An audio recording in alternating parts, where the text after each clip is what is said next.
ٹھیک ہے، اس وقت ہمیں جوائن کیا ہے بریگیڈیئر ریٹائرڈ راشد ولی صاحب نے. بہت شکریہ آپ کا بریگیڈیئر صاحب. یہ بتائیے گا آج دبئی ایئر شو میں یہ حادثہ ہونا، اور رپورٹ یہ کیا جا رہا ہے کہ 2024 میں بھی تیجس لڑاکا طیارہ راجستھان میں گر کر تباہ ہو چکا ہے. تو یہ دوسرا ایسا واقعہ ہے اس طیارے کے حوالے سے. اس طیارے کی ساخت اور کچھ ایونٹس کو اگر ہم جوڑ کے بات کریں، مئی میں پاک بھارت جنگ، وہاں پر رفال طیاروں کو گرایا گیا، اور پھر آج یہ حادثہ پیش آ جانا. کیا آپٹکس چاہتے ہیں بھارتی ایئر فورس کے حوالے سے پوری دنیا میں؟ اور کہا یہ بھی گیا تھا ہمارے پائلٹس کی جانب سے طیارہ جتنا اچھا ہو، جتنا مرضی اچھا ہو، پائلٹ کی مہارت بہت معنی رکھتی ہے. جی ہاں بالکل، یہ تو ویرٹی ہے کہ مہارت بھی معنی رکھتی ہے، اور طیارے کی جو اپنی ایک صلاحیت ہے اور اس کی ٹیکنیکل ساخت ہے وہ بھی بہت میٹر کرتی ہے.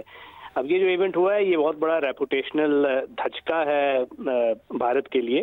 اور ہندوستان ایروناٹکس لمیٹڈ جو تیجا جنہوں نے مینوفیکچر کیے، اس سے پہلے وہ ایک بہت بڑا بلنڈر کر چکے ہیں. FCA ایک ایئر کرافٹ تھا جو ڈیلیور نہیں کر پائے 20 سال کی محنت کے باوجود. اب ان کو یہ زوم ہے کہ وہ ٹیکنالوجی دنیا سے انٹیگریٹ کرتے ہیں، اور اس کے بعد انڈیجنس کیپیبلٹی وہ کہتے ہیں کہ ہم 80-90% وہ اچیو کریں گے، جو کہ ممکن نہیں ہے. تو ایک ان ریئلسٹک ان کا یہ ماڈل ہے، اور پہلے بھی وہ ناکام ہوئے ہیں. یہ تیجس کی صورت میں اب دنیا کو یہ ٹیکنالوجی ڈیمونسٹریٹ کرنے کی کوشش کر رہے تھے، ایکسپورٹ آرڈر انہوں نے حاصل کرنے تھے، اور یہ اب اس میں ایویونکس اور ان کے جو ایئر فریم اس کے درمیان ایک کلیئر ایک بہت بڑا فلا ہے، جس کی وجہ سے یہ ایک اس موقع پہ کریش ہوا جہاز جب اس کا ایک بہترین جو ٹیسٹ پائلٹ ہوتا ہے وہ اس کو استعمال کر رہا تھا.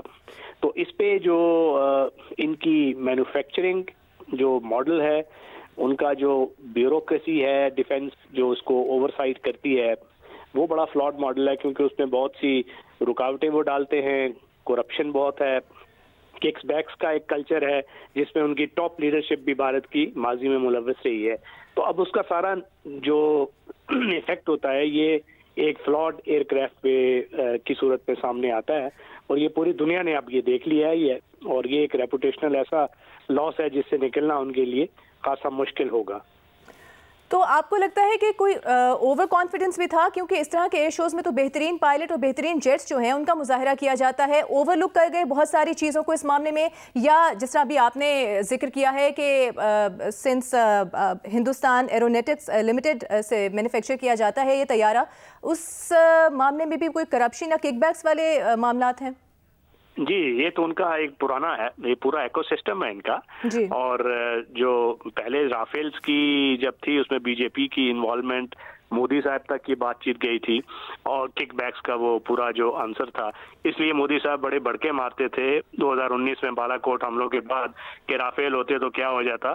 تو یہ سارا یہ کرپشن کی کڑیاں اس کے ساتھ جڑی ہوئی ہیں، کیونکہ یہ انڈیجنس اس کو توجہ نہیں دیتے، اور باہر کی طرف سے کیونکہ کک بیک زیادہ آتی ہیں تو اس کا یہ بھی ایک وجہ ہوتی ہے. اور جو ان کا انڈیجنس ماڈل ہوتا ہے وہ تاخیر کا بھی شکار ہوا.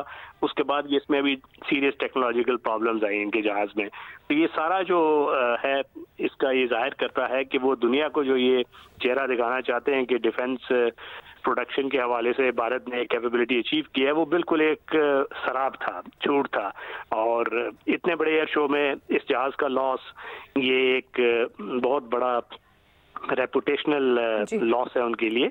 اور ان کے لیے ابھی دنیا کو یہ باور کرانا یا ان کو کنونس کرنا مشکل ہو جائے گا کہ ہمارے جہاز اس قابل ہے کہ اس کو as a first preference purchase کیا جائے. بہت بڑا نقصان ہے بھارتی ساکھ کو، بھارتی ایئر فورس کی ساکھ کو، اور بہت سارے سوالات اٹھتے ہیں. بہت شکریہ آپ کا بریگیڈیئر ریٹائرڈ راشد ولی صاحب، اور ماہر قومی سلامتی امور سید محمد علی صاحب ہمارے ساتھ موجود تھے اور اس معاملے پر جیو نیوز سے گفتگو کر رہے تھے.